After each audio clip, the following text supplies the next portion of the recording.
the biggest challenge I think that we have today. It's a long-winded answer. Yeah. So, sticking with the theme of the bridge and really what you've done over the years at the symposium and in your work, where do you see today the challenges in where we need to have more bridges or where we need to connect better? And how was that, in the past? Yeah.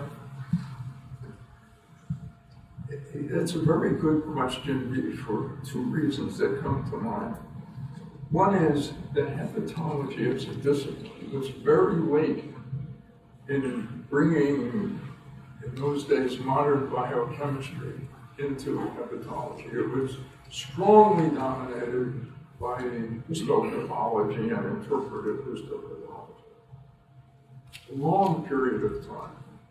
Secondly, there was a less, but also long period of time in incorporating molecular biology into hepatology. It was, I think, something like 14 years after other fields, particularly hematology, endocrinology, were already using transgenics and so forth before the first molecular studies were done in hepatology. The very first one was in the first issue of Hepatology. It was the first article. And Dave Shafritz and Michael Q showed integration of the HBV DNA into the host DNA of human hepatocellular cancer patients. And I mean, that was the very first. So there was this long interval. The point I'm trying to make is that we are confronting the possibility of another long interval because molecular biology is not the last wave of great discovery. I mean, now, we're looking at single molecules, we're looking at bioengineering, we're looking at all this incredible omics that are possible, things that were never dreamed of before, and they're undoubtedly things, just over the horizon that are going to blow us out of the water and that we never dreamed of. So I believe that our dreams about predictions are probably much more conservative than they need be. So that's the problem. How do you possibly keep up with this? I think it's like a pizza pie. There are many different pieces. And unfortunately, each one of us in our own fields and discipline know our piece of the pie, but we don't know how to communicate to the people next door. And so your answer, what to do? I don't think it's a scientific thing. I don't think it's, part of it is maybe programs and whatnot, but the most important things to me are to capitalize on serendipity and communication. And at all levels. So it would be great if we could go back to the Vienna of the 19th century, when people sat around and people of different disciplines, arts, sciences, drank coffee, smoked cigars, there weren't any women, I don't think.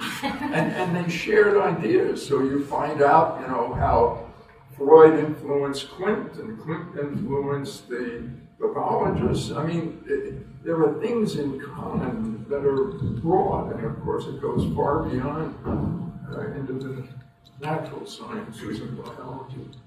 So I think we have to be a little bit cautious about not programming.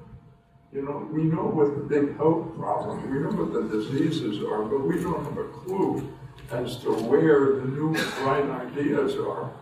And I think we can stunt things if we don't communicate and if we don't realize that sometimes the most exciting and relevant things come out of left field. And we have to welcome that and seek it. And it's hard. And part of that is how you educate and train young people, I think.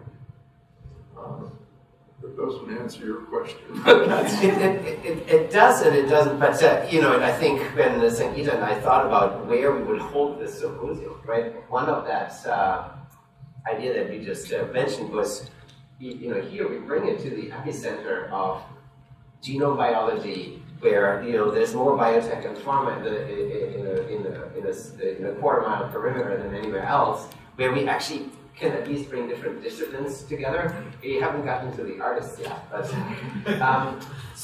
but my question is, and maybe I'll jump ahead of the script, but I think this serendipity is great, but I think a lot of our trainees might say, but don't I have to get my first paper, and don't I have to get my first grant, and if I just in a sort of linear curve just invest more time there, isn't that the better way to do that?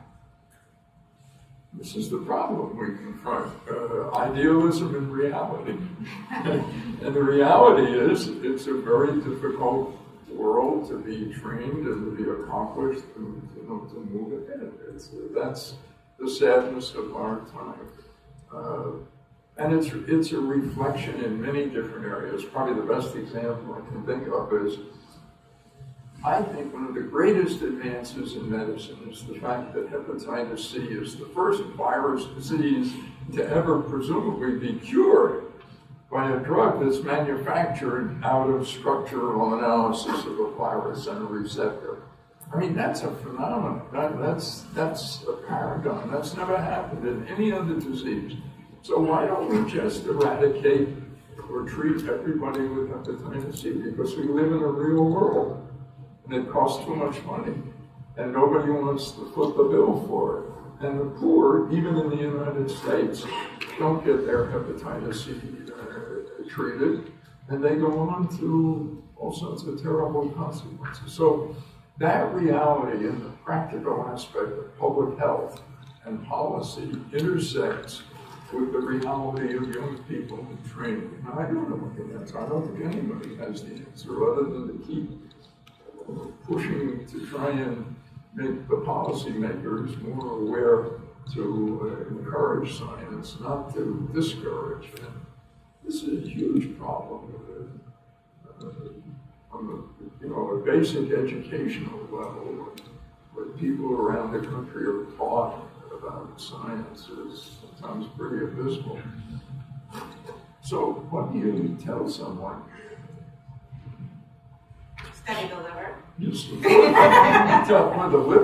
Well, the liver is it used to be, the kidney people used to call them, I forgot what's called the kidney, the viscus elegantissimus.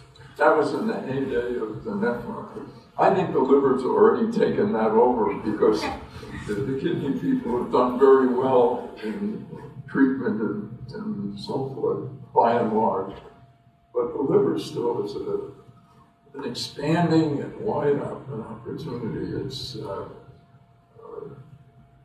It's fundamentally a silent organ, which I think has contributed to part of the problem. Most every function in the liver has about at least a 10-fold functional reserve. So before anything happens that you're aware of, you have to reduce the function substantially. A tumor can grow, but you'd never know it was there unless it just so happened to be near the surface where you get sensory input and pain. But otherwise, it grows and grows and grows, and you don't even know it's there. So the liver's a silent organ in that sense of disease, which is part of the problem. But I think that it's going back to your question, Wolfram. We do have to find a way to both advance careers and maintain this sort of openness to serendipity. And I think part of it is in the mentorship, in just encouraging trainees to take risks and to try things. I have a fun story, which is at your symposium, when I came for the first time, I met Charlie Rice. And we have been making these human microlivers mostly for drug-induced liver injury testing. And so you asked me to present on that, and I did. And at the end of the day, having seen Charlie's talk, I thought, we should infect these with hepatitis C and see if we could study the viral life cycle in the primary human host. And I had a graduate student at the time named Salman Kitani, and Charlie's based in New York at the Rockefeller, and Salman was going that weekend to a wedding. And so we decided he should put some human liver cultures in the back seat and drive them to Charlie's lab. And by Monday, we had viral infection. And it was just this sort of like, if the symposium happened and we thought to do it. And for my lab, that was, it's been a huge adventure. Then we went on to do hepatitis B and now malaria. But you have to sort of, jump sometimes, just even when you don't know what the exact experiment is, just because it might be interesting. No, I agree with you. And some of the most interesting things, have happened in that kind of serendipitous way. I think that one thing that's important is that young people have to be encouraged, yes, and supported as best we can, but they also ought to be encouraged to use their own creativity, not to be a clone of the principal investigator. They are not a pair of hands. And the best you can do for trying to accomplish your own ambitions is to encourage their independence and even really to take chances, to go try something. I mean, we heard some things this morning that I imagine most people in the liver field have little knowledge of, but are really breathtaking in their potential. And I think that's very important, to encourage them to do things on their own and seek advice.